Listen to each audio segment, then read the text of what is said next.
This month's tech tools that I'm going to share with you are 3 extensions that will streamline your work process, will also help you organize what you are doing in the moment. Uh, all 3 of these resources are available located at the bottom of this video. So just scroll down and click the links to go to the web store.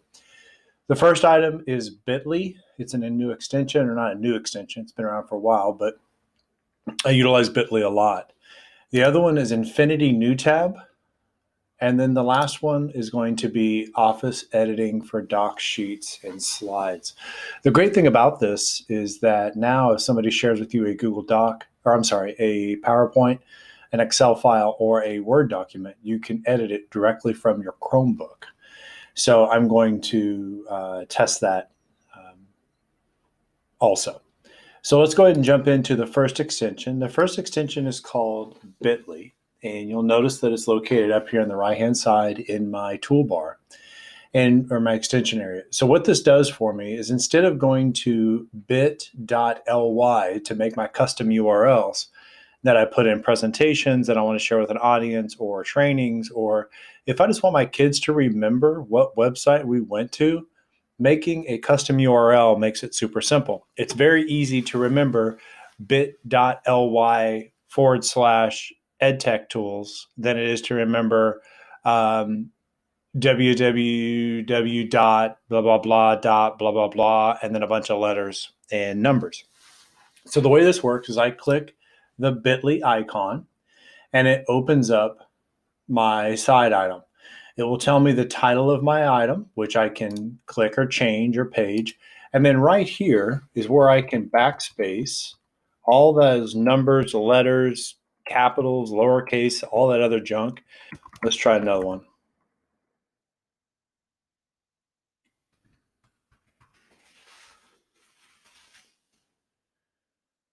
And then now it's modified. So here's my new URL, edtech12345. I highlight it, hit copy. Now if I open a new tab and paste it, it will open up that website that I was just on, just using that quick Bitly extension. So if you're doing presentations or anything like that where you're sharing information out to crowds or to people or to teachers or to colleagues, it's very important to make your URLs easily accessible. So check that out. It's a great extension. The next extension is called Infinity Tab. And the reason I like this Infinity Tab is when you install it, you open a new tab and your new tab looks like this. And I can customize it. So let's say, for instance, I don't want this one here. All I've got to do is right click and then I can remove it.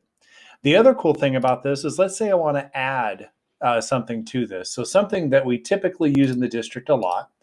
I'm going to go over to Canvas and I'm just going to stop right here for my login screen and I'm going to click my Infinity tab and it's going to say, what do you want to name this? So I can give it a name. I'm going to name it Canvas. I'm going to change the color of my circle and then I can change my font size.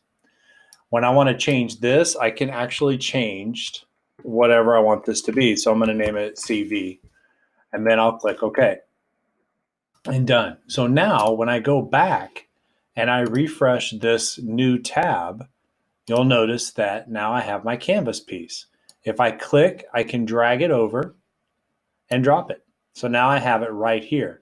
If I want to manage my extensions, I can click Manage Extensions and it opens a slide tab for the ones that are the ones that I've enabled and the ones that are deactivated.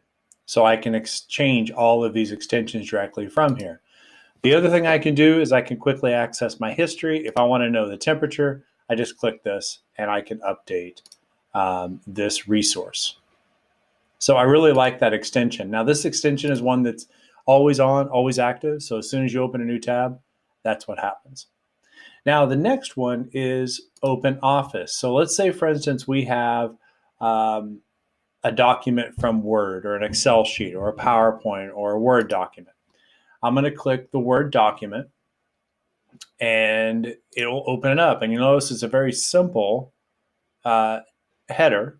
And then it also has my title, just like in a Google Doc. But this shares and saves as a Word document. If I want, I can actually say this is a Word document, or if I also, the other option that I've got, now if I want to, all I've got to do is grab a document and I just drop it in there. It'll automatically load as if it was a Word document. If it's an email from a person, then that will end up right here also. So just double click on it. Now you can edit a Word document, but you have to manually save those documents to the desktop. So that's kind of a good way to use Word if you want to use Word within your Chromebook. All right, if you have any questions about what I have talked about today, please feel free to let me know, and I am always happy to help. Have a great day.